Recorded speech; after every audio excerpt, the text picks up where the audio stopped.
मुख्यमंत्री द्वारा आंगनबाड़ी कार्यकर्ताओं का सम्मान किया गया। जोधपुर के एसएन मेडिकल कॉलेज में जिला स्तरीय कार्यक्रम आयोजित किया गया।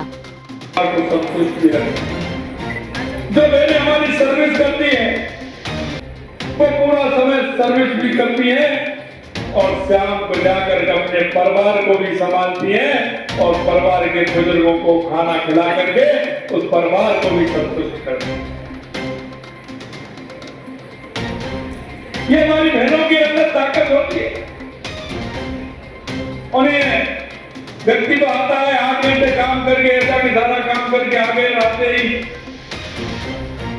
आप सब जानती है घर में ज्यादा नहीं होता।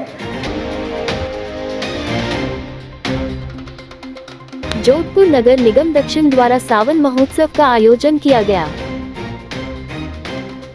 एंजॉय कर रहे हैं ये सावन उत्सव और साथ ही साथ हमारे यहाँ पर महिलाएं बहुत उत्साह से भाग ले रही है और यहाँ पर बहुत सारी प्रतियोगिताएं रखी है। डांस प्रतियोगिता, मिस सावन प्रतियोगिता, कैनवास पेंटिंग, 1 मिनट प्रोग्राम और तंबोला का प्रोग्राम रखा गया है। इसमें सारी लेडीज को बहुत ही उत्साह है। सभी बहुत अच्छे से सज धज कर आई है और सभी बहुत अच्छे से पार्टिसिपेट कर रही है। यहाँ पे बहुत सारी प्रतियोगिता भी है। Rajasthan police training centre Jodhpur में द फ्लोरा फाउंटेन का शुभारंभ, संजीवनी बूटी सहित विलुप्त औषधीय पौधों के संरक्षण की दिशा में अनूठा प्रयास। Rajasthan police training centre Jodhpur में पर्यावरण संरक्षण की दिशा में एक ऐतिहासिक पहल करते हुए द फ्लोरा फाउंटेन का भव्य शुभारंभ किया गया। इस नवाचार का नेतृत्व पर्यावरणविद प्रोफेसर सुधा समरवार और उनकी टीम ने किया है, जिनके अथक प्रयासों से यह अनूठा हर्बल पार्क अस्तित्व में आया। द फ्लोरा फाउंटेन औषधीय पौधों के संरक्षण, संवर्धन और जागरूकता बढ़ाने की दृष्टि से तैयार किया गया है। ये पार्क संजीवनी बूटी जैसी पौराणिक और अब विलुप्त हो रही औषधीय प्रजातियों को संरक्षित करने के लिए एक महत्वपूर्ण केंद्र बनेगा। शुभारंभ समारोह में आईजी सुरक्षा doctor Vishnukant, Jodhpur police commissioner Om Prakash Paswan और आईआईटी जोधपुर के निदेशक डॉक्टर अविनाश कुमार सहित कई गणमान्य अतिथि उपस्थित रहे। इस मौके पर काजरी के पूर्व निदेशक doctor O.P. Yadav, DPS school के निदेशक B.S. यादव और RPTC के DIG हरेंद्र महावर ने सभी मेहमानों का स्वागत किया। इस अवसर पर एडिशनल SP हरफूल सिंह और नरपत सिंह जेतावत भी मौजूद रहे। पुलिस प्रशासन, IIT जोधपुर, वन विभाग, काजरी, आफरी और आयुर्वेद विश्वविद्यालय के कई वरिष्ठ अधिकारी भी इस ऐतिहासिक क्षण के साक्षी बने। प्रोफेसर सुधा समरवार ने बताया कि यह पार्क न केवल औषधीय पौधों का संग्रहालय है, बल्कि यह एक ज्ञान का केंद्र भी है, जहां लोग पारंपरिक भारतीय चिकित्सा पद्धति के महत्व को समझ सकते हैं और उसका लाभ उठा सकते हैं।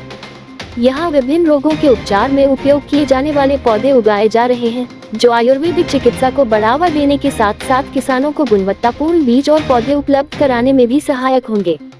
द फ्लोरा फाउंटेन को देश में पारंपरिक औषधीय ज्ञान और जैव विविधता के संरक्षण का एक आदर्श मॉडल माना जा रहा है।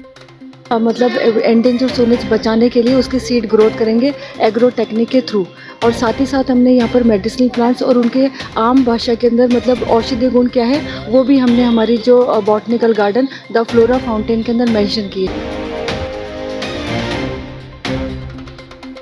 श्री कुंदन कंवरिया IPS पुलिस अधीक्षक जिला फलोदी ने बताया कि जिले में अवैध मादक पदार्थों की तस्करी की रोकथाम एवं मादक पदार्थों की तस्करी में लिप्त माफियाओं के विरुद्ध प्रभावी कानूनी कार्यवाही हेतु चलाए जा रहे विशेष अभियान के तहत जिला पुलिस अधीक्षक द्वारा जिला विशेष टीम प्रभारी श्री अमानाराम उप निरीक्षक को विशेष निर्देश दिए, जिसके तहत श्री ब्रजराज सिंह चारण RPS अतिरिक्त पुलिस अधीक्षक फलोदी एवं Shri H Singh RPS CO Phalodi के सुपरविजन में जिला स्पेशल टीम फलोदी व पुलिस थाना फलोदी टीम द्वारा 879 ग्राम अवैध सीमेंट बरामद करने में सफलता प्राप्त की है। आरोपी अनीश खान को गिरफ्तार किया गया।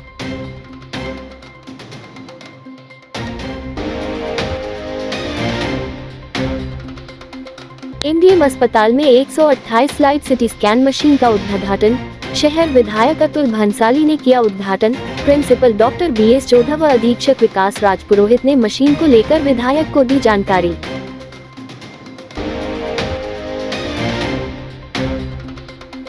कृषि विश्वविद्यालय जोधपुर कृषि क्षेत्र में लगातार नवाचार करते हुए अब प्राकृतिक खेती की दिशा में महत्वपूर्ण कार्य करेगा।